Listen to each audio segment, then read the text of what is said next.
Welcome to Revenge with Precious, where we share real stories of betrayal, resilience, and the courage to stand up for yourself. These are tales of people who refused to stay silent, who drew boundaries when love turned toxic, and who chose their peace over family obligation. If you've ever felt invisible in your own family, these stories are for you. If you're new here, don't forget to subscribe and hit the notification bell so you never miss a story that might change how you see your own life. Please, watch till the end. Let's get started. Policy Police. That's what Callan called me during the all-hands meeting, right before he gutted my career in front of 47 people. I was watching him click through my presentation deck, the one I'd spent 3 months building, line by line, timestamp by timestamp, explaining vendor security protocols like he'd architected the entire compliance framework himself. The applause started before I could even process what was happening.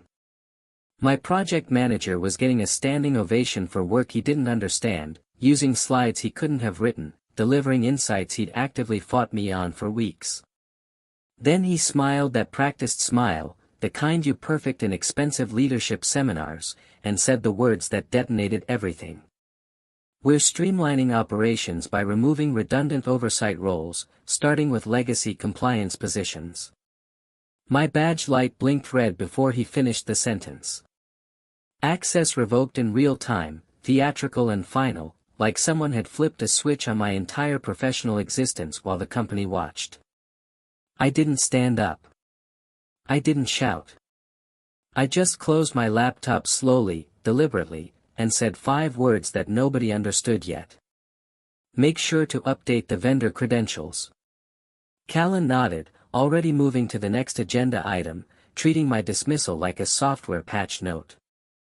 What he didn't know, what none of them knew, was that I just activated a countdown they couldn't see. The conference room felt vacuum-sealed after that. 47 pairs of eyes, some sympathetic, most relieved it wasn't them, watched me gather my things with the numb efficiency of someone who'd rehearsed this nightmare but never believed it would actually play out. Callan was already answering questions about quarterly projections, his voice dripping with that Silicon Valley confidence that mistakes volume for competence. Someone coughed into the silence, a wet, uncomfortable sound that punctuated my erasure. HR's representative, a woman named Veronica with a smile that looked painted on by corporate policy, approached me at the door with a manila folder that smelled like fresh ink and bad decisions. "We'll follow up about transition logistics and final paperwork," she whispered, like unemployment was a surprise party we were planning together. I didn't argue because arguing requires believing the other person cares about truth, and Veronica's truth was protecting the company from liability, not protecting employees from injustice. I just nodded, tucked the folder under my arm, and walked toward the elevator with the strange clarity that comes from watching your own execution. My phone buzzed twice. Text messages from colleagues offering condolences that felt more like relief they'd survived the purge. I deleted them both without reading past the first lines. The glass doors of the building reflected someone I barely recognized. Evan Morris, Compliance Systems Administrator for 3 years, reduced to a ghost carrying a cardboard box that wasn't even full because I'd never decorated my desk with personal artifacts. I'd always believed the work spoke for itself, that competence was armor, that doing things right would insulate me from office politics and backstabbing careerism. I was wrong in ways I couldn't have calculated, wrong in ways that felt almost mathematically elegant now that I was standing outside the kingdom I'd helped build. The sky was overcast, not raining but threatening to, the kind of weather that mirrors internal devastation without being obvious about it. I set the box on a bench and pulled out my phone, not to call anyone, but to open the compliance portal one last time. My credentials still worked for another 6 hours, a grace period built into the offboarding protocol that nobody ever read carefully enough. I logged into the vendor certification system, the digital nervous system of the entire company's client operations, and stared at the authorization dashboard. My name was listed as Primary Compliance Authority, a designation that carried legal weight Callan had never bothered to understand. I tapped the revocation procedure, followed the prompts with the precision of a surgeon closing an incision, and confirmed the final step. 1 week earlier, before the public execution, I'd been sitting in this exact conference room watching Callan pitch his efficiency revolution to the executive team like a televangelist selling salvation through buzzwords. He'd worn a navy blazer that probably cost more than my monthly rent, gesturing at a slide deck titled Agile Compliance Ecosystem, which was corporate speak for eliminating checks and balances while pretending it was innovation. The CEO, a former venture capitalist named Dawson who treated employees like quarterly line items, nodded along with the enthusiasm of someone who'd never actually read a security audit report. Callan pointed at a graph showing reduced overhead costs, conveniently ignoring that those costs represented the certifications keeping us legally operational. "We need lean teams," he announced, his voice carrying that rehearsed cadence of someone who'd watched too many founder documentaries. "Less red tape, faster cycles, democratized decision-making." The room erupted in applause, because applause is easier than critical thinking, especially when your bonus depends on agreeing with the person holding the microphone. I raised my hand, slowly, like testing the temperature of a room that had already decided I was the problem. "What about the vendor security certifications that require authorized oversight?" I asked, keeping my voice level, professional, stripped of the alarm bells screaming in my skull. Callan's face shifted, a micro-expression of irritation he couldn't quite hide behind his practiced charm. "Those processes," he said, enunciating each word like explaining fire safety to a child, "will be automated through our new compliance dashboard. We're building systems that don't rely on single points of failure." He looked directly at me when he said that last part, and several people laughed, the nervous kind of laughter that signals someone's being sacrificed for group cohesion. The dashboard he referenced was a prototype I'd been testing, a tool designed to assist compliance monitoring, not replace human authorization. I'd submitted 7 reports detailing its limitations, 7 documents outlining why certain certifications legally required individual accountability and digital signatures tied to specific credentials. Callan had ignored all 7, treating regulatory requirements like suggestions from a focus group he could dismiss if the metrics didn't align with his growth projections. I tried again, choosing my words carefully, aware that every sentence was being evaluated not for accuracy but for how much it threatened his narrative. "The dashboard is a monitoring tool," I explained. "It can't authorize vendor renewals or sign off on security attestations. Those require my certification level, which is tied to my personal credentials and cannot be transferred without reapplication through the regulatory board." "That's exactly the kind of old-school thinking we're moving away from," Callan interrupted, his tone sharpening just enough to signal the conversation was over. "We're not going to let bureaucratic paranoia slow down innovation." A few people nodded, the ones who'd learned that agreement was currency in rooms where dissent got you labeled as resistant to change. I felt my jaw tighten but kept my expression neutral, a skill I'd perfected through years of being the person who caught problems before they became disasters, which is a job that makes you unpopular because prevention is invisible and no one throws parades for fires that never start. After the meeting, I walked back to my desk through the open floor plan where developers clustered around standing desks, discussing sprints and velocity like they were training for athletic competitions instead of building software. Someone made a joke about policy police, loud enough for me to hear, quiet enough to maintain plausible deniability. I sat down, opened my terminal, and did what I always did when things felt unstable. I documented everything. Every email exchange, every meeting note, every warning I'd delivered about compliance gaps that were being dismissed as friction. The junior staff had started treating me like a relic weeks before the actual termination, the kind of casual disrespect that signals someone's already been written out of the company's future even if HR hasn't delivered the paperwork yet. Kyle, a recent graduate who'd been hired to help migrate our systems to the new dashboard, started responding to my emails with single-word answers or ignoring them entirely, escalating questions directly to Callan instead of following the established chain of review. During stand-up meetings, my status updates were met with visible impatience, people checking their phones or exchanging glances that communicated I was wasting their time with details that didn't matter to their velocity metrics. Callan called me the policy police during one of those meetings, delivering it with a grin that invited everyone to join the joke, which they did, because laughing with the powerful is safer than defending the powerless. I smiled back, the kind of smile you give when you're already calculating 3 moves ahead, and said simply, "I'll keep a local copy of the compliance logs, just in case we need historical reference during the transition."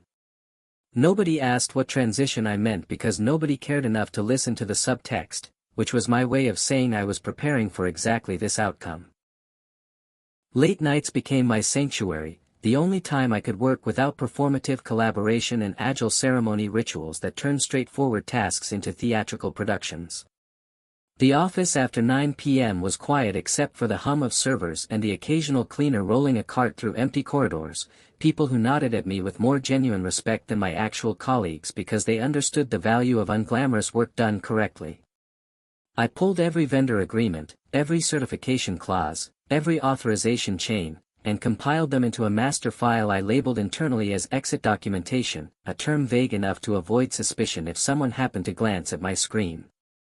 The certification renewal system was particularly important, a digital infrastructure I'd built from scratch 2 years ago when the company was small enough that people still remembered I existed before the reorg.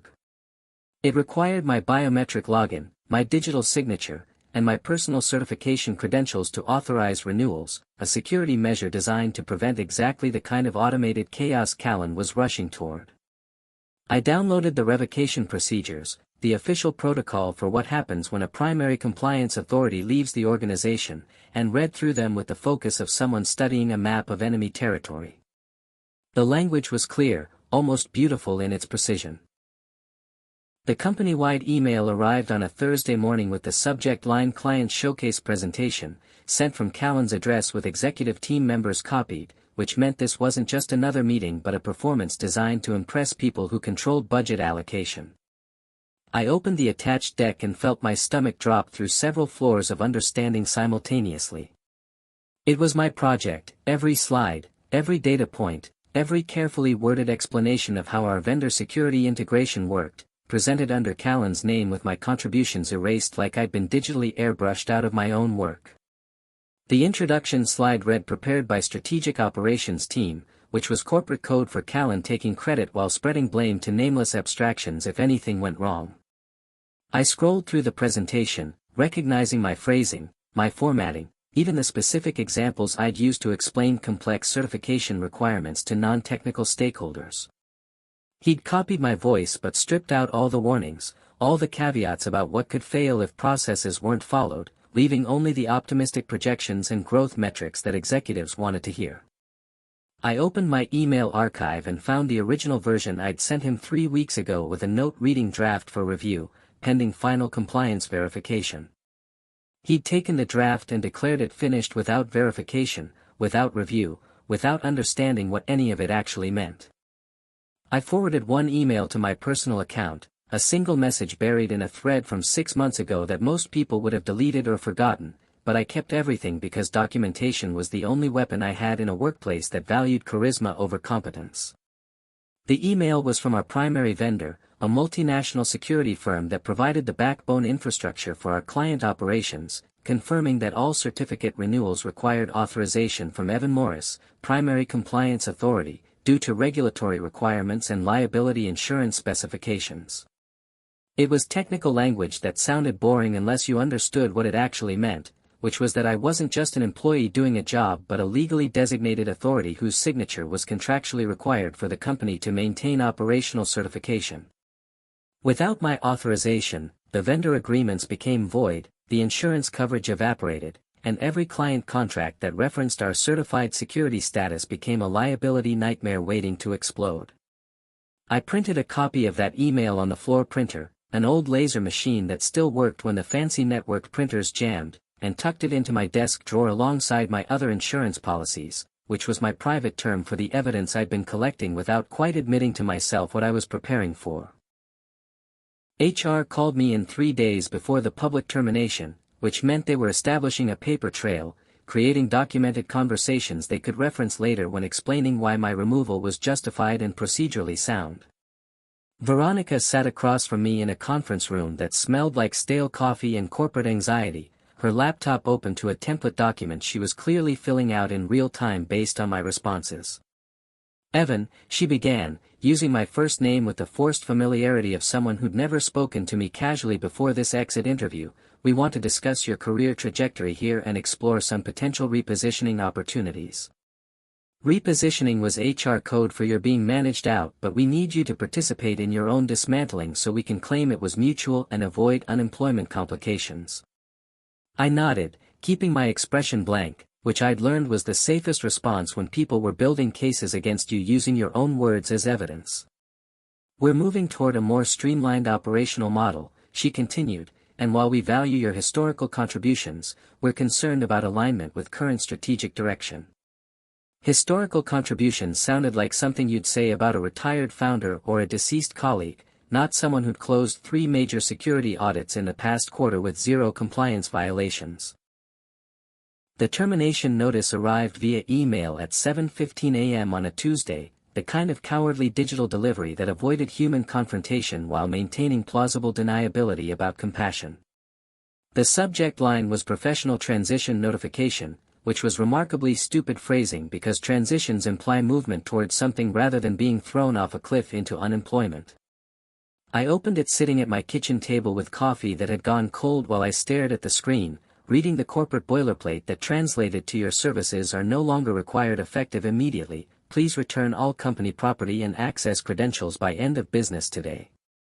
There was no thank you for the vendor certifications I'd maintained flawlessly, no acknowledgement of the security framework I'd built from nothing, no recognition that I'd saved the company from regulatory violations that would have cost millions in fines and client contract penalties.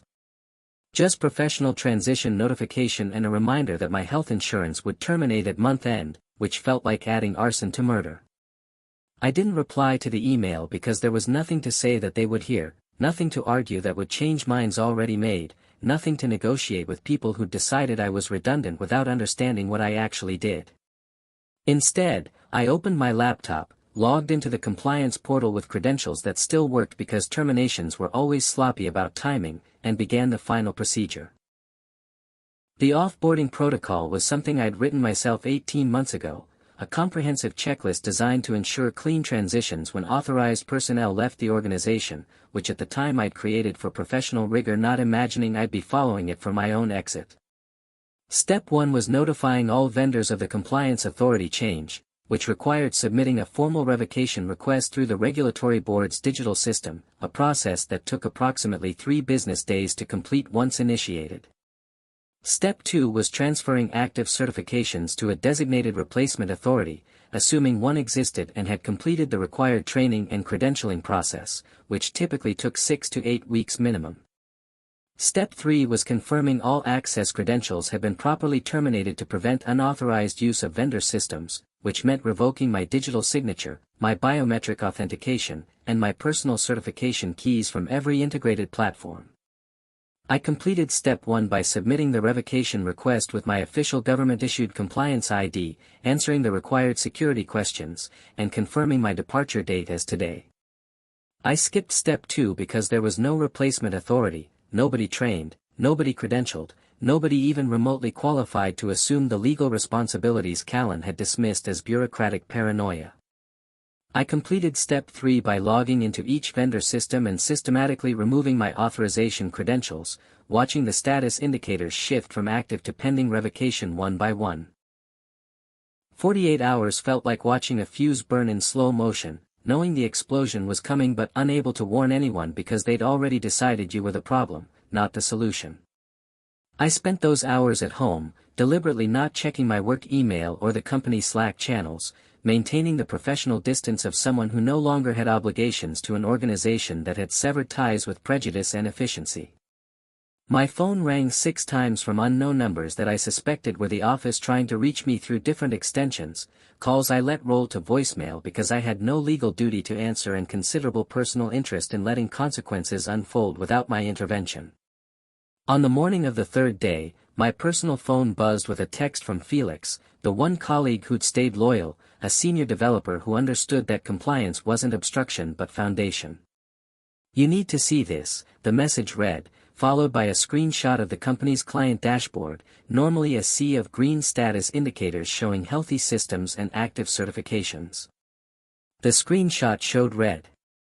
Not scattered red warnings, but wall-to-wall crimson alerts, every vendor connection flashing inactive, every security check returning failed status, every client account marked suspended pending certification verification.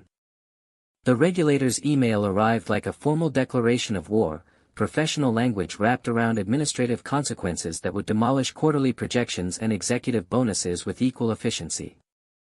I saw it forwarded through Felix, who'd been copied on the company-wide distribution despite being several levels below the people who actually needed to panic about its contents.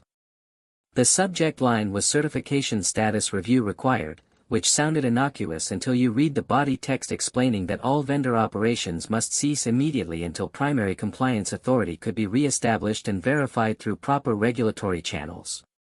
The email listed our vendor partners by name, international firms whose contracts represented 70% of operational infrastructure, and noted that their agreements were currently void due to expired authorization credentials. It specified that restoration would require submitting a new compliance officer for review, completing the full credentialing process, and passing an emergency audit to verify no security breaches had occurred during the gap in authorized oversight. That process, the email helpfully noted, typically required 4 to 6 weeks minimum. I read it twice, then leaned back in my chair with the strange satisfaction of someone who predicted exactly this disaster in 7 separate reports that had been dismissed as friction and negativity and old-school thinking that slowed innovation. The panic inside the company must have been spectacular, though I only witnessed it through Felix's increasingly frantic updates and the growing number of missed calls accumulating on my phone. The development team had apparently spent 6 hours trying to restore vendor access by manually overriding security protocols, which was like trying to restart a heart by punching the patient in the chest, violent and counterproductive and destined to make everything worse. Callan had reportedly declared it a technical glitch in an all-hands meeting, his voice carrying that same confident ignorance that had gotten them into this situation, assuring everyone that IT would resolve the dashboard errors by end of day. But it wasn't a dashboard error, it was reality finally catching up with decision-making that treated regulatory compliance like optional decoration rather than structural necessity.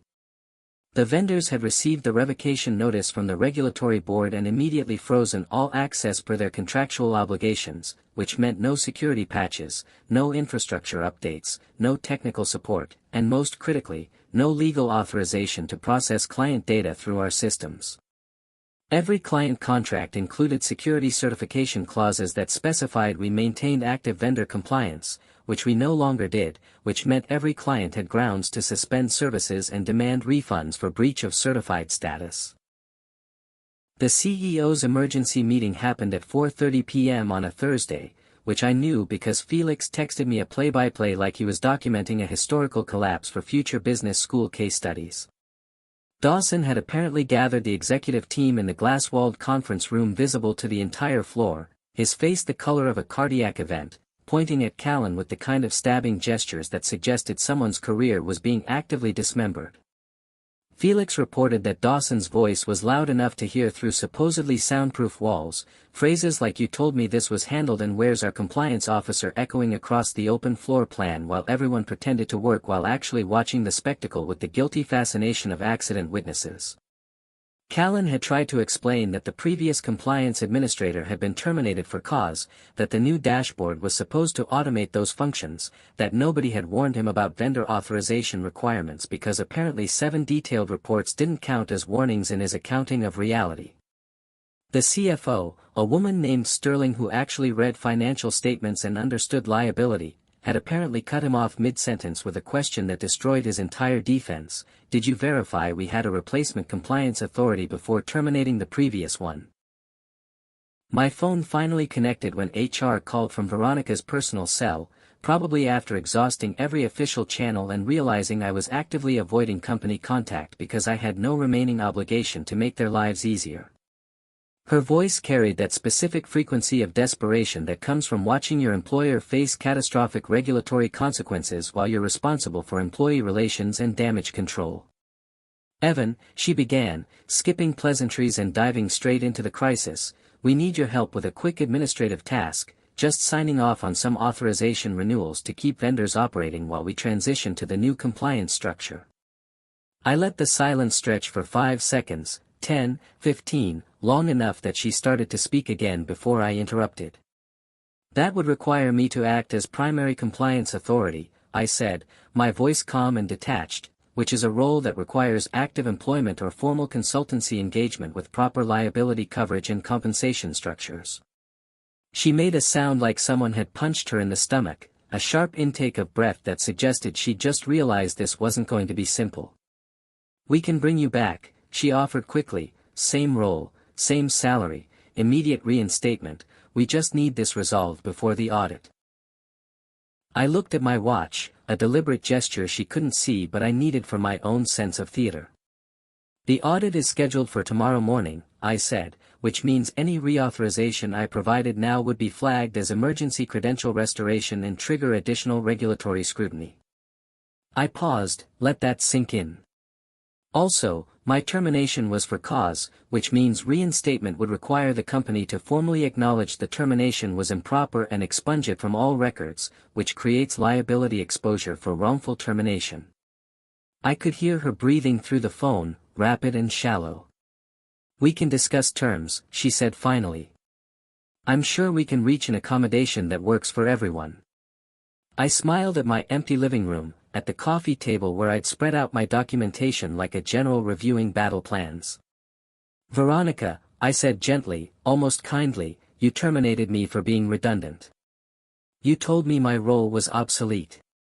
You had Callan present my work as his own in front of the entire company. I don't think we can reach an accommodation because you don't understand what you actually need, and by the time you do, it'll be too late. I hung up before she could respond because the conversation was over and continuing would only give them hope that negotiation was possible. The article appeared in TechCrunch approximately 18 hours after my conversation with Veronica, which meant someone inside the company had leaked the story to press, probably a junior employee who recognized the historical significance of watching a hyped cybersecurity startup implode due to basic compliance failures. The headline read vendor certifications lapse at rising security firm, clients suspend contracts pending review, and the article detailed how multiple enterprise clients had received breach notifications requiring them to immediately suspend data processing until vendor compliance could be re-verified. It mentioned the company by name, quoted anonymous sources describing internal chaos and leadership failures, and noted that the firm's stock price, which was privately held but tracked by investors, had dropped significantly in internal valuations. The comments section was predictably brutal, industry professionals roasting the leadership for treating compliance as optional, startup founders arguing about whether this validated their own corner-cutting decisions, and several former employees sharing their own stories of being dismissed for raising concerns that later proved catastrophic. One comment caught my attention, posted by a username I didn't recognize but suspected was Felix based on the specifics. They fired their only certified compliance officer days before a major client presentation. Turns out he wasn't redundant after all. Callan found me at the coffee shop 3 blocks from the office, which meant he'd been looking for me deliberately because this wasn't my usual spot and I'd been careful about patterns since the termination. He walked in wearing the same navy blazer, though now it looked wrinkled and his face carried the specific exhaustion of someone who hasn't slept while watching their career dissolve. He stood at my table without asking permission, his hands shaking slightly as he gripped the back of the chair across from me. You're destroying us, he said, his voice low and raw. This is sabotage. I looked up from my laptop where I'd been reviewing job offers, 3 of them from competitors who'd read the articles and recognized that the person blamed for a company's collapse was often the person who'd been right all along. I'm not destroying anything, I replied calmly. I followed proper off-boarding procedures. You violated the procedures by terminating me without establishing replacement authorization. He opened his mouth, closed it, seemed to struggle with what to say next. The company will sue you, he finally managed. For what? I asked. Following the protocols I wrote. Complying with regulatory requirements. Completing my exit documentation properly. I reached into my bag and pulled out a printed email, the one from the vendor confirming my name as the sole authorized compliance officer, and slid it across the table. His hands were actually trembling when he picked up the paper, his eyes scanning the text like maybe it would say something different if he just read it carefully enough, but the words didn't change because contracts don't care about desperation or regret or the sudden realization that you've destroyed something you didn't understand. "This doesn't prove anything," he said weakly, but his voice betrayed him. Cracking on the word prove like his body knew he was lying even if his brain refused to accept it. I pulled out my phone and opened my email, scrolling to a folder labeled compliance documentation where I'd stored every warning, every report, every explicit explanation of why my role wasn't bureaucratic paranoia but legal necessity. "I have 43 emails," I said, my voice still calm, still professional, detailing exactly what would happen if my authorization was revoked without proper transition planning. "You called them old-school thinking. You presented them to executives as examples of friction slowing innovation." I turned the phone so he could see the subject lines scrolling past. "I documented everything because I knew this was coming. I just didn't think you'd be stupid enough to fire me days before a major audit cycle." He stood there for another 10 seconds, maybe hoping I'd offer some solution, some compromise that would let him save face and salvage the company he'd effectively demolished through ignorance and ego.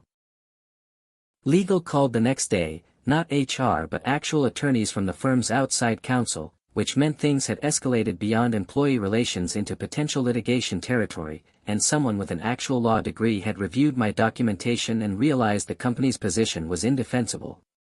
The lawyer's name was Kent, and his voice carried the weary professionalism of someone delivering bad news to a client who'd ignored his advice until disaster struck. "Mr. Morris," he began, very formal, very careful, "I've been asked to discuss potential consulting arrangements regarding the current certification status." I was sitting in my car outside a rival firm's headquarters where I had an interview scheduled for 30 minutes from now, a senior compliance role at triple my previous salary with equity options and a leadership title. "I'm listening," I said, because even though I knew where this was going, I wanted to hear them say it out loud. "We understand you completed proper off-boarding procedures," Kent continued, "and we're not disputing that your actions were procedurally correct.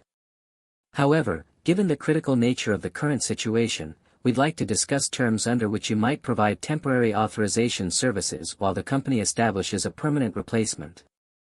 I watched people walking into the building, professionals who looked confident and purposeful, heading to jobs at a company that apparently valued compliance enough to pay premium wages for it. The offer was actually impressive when Kent finally got to numbers, which suggested they'd calculated exactly how much this disaster would cost in lost revenue, regulatory fines, legal fees, and client compensation, then decided paying me was cheaper than accepting those consequences.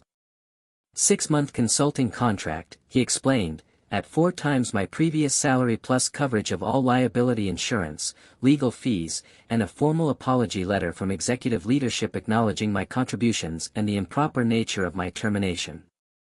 It was more money than I'd make in 2 years at my old salary, a figure that would have felt like victory if I'd received it 3 weeks ago when I still believed this company deserved my loyalty. But I didn't need their money anymore because I had 3 competing offers from firms that actually understood what I did, and more importantly, I had something more valuable than cash.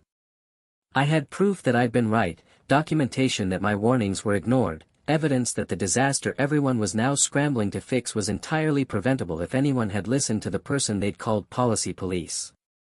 "I appreciate the offer," I told Kent, "and I mean that sincerely. But I've accepted a position elsewhere." The line went quiet for several seconds. "Mr. Morris," he began again, his voice shifting to something more personal, less scripted, "I should tell you that Callan has been terminated." I walked into my new office on a Monday morning 3 weeks after the disaster, carrying nothing but my laptop and the leather portfolio I'd bought to mark the occasion, moving into a workspace that had my name on the door and a window view instead of fluorescent lighting and open floor plan surveillance. The CEO of my new firm, a former federal prosecutor named Quinn who'd built her reputation on actually understanding regulatory compliance instead of treating it like decoration, met me in the lobby personally. "We've been following the situation at your previous employer," she said, shaking my hand with the firm grip of someone who meant what she said. What happened there is exactly why we invest in proper compliance infrastructure. She walked me through the office, introducing me to a team of 12 people who reported to me, professionals who understood that security wasn't friction but foundation, who'd read my background and seemed genuinely excited to work with someone who'd stood their ground even when it cost them everything in the short term. On my desk sat a laptop already configured with access credentials and a welcome packet that included the compliance framework they wanted me to review and strengthen. Behind me, Felix had forwarded one final message, a screenshot of an internal memo from my old company announcing leadership changes and restructuring following recent operational challenges. Callan's name was conspicuously absent from the new org chart. I opened my laptop, logged into the system that showed all green status indicators because this company actually maintained proper certifications, and typed a message to Felix. Tell them I said hello. They called me redundant. Turns out, I was just the system they couldn't afford to lose. Thank you for watching this story. If moments like these resonate with you, if you've ever had to choose yourself over people who couldn't see you, then you're not alone. We share stories like this every single day, real accounts of people who found their voice, set their boundaries, and walked into the life they deserved. Subscribe so you never miss the next upload, and share your own story in the comments below. Your words might be exactly what someone else needs to hear today. I love you all.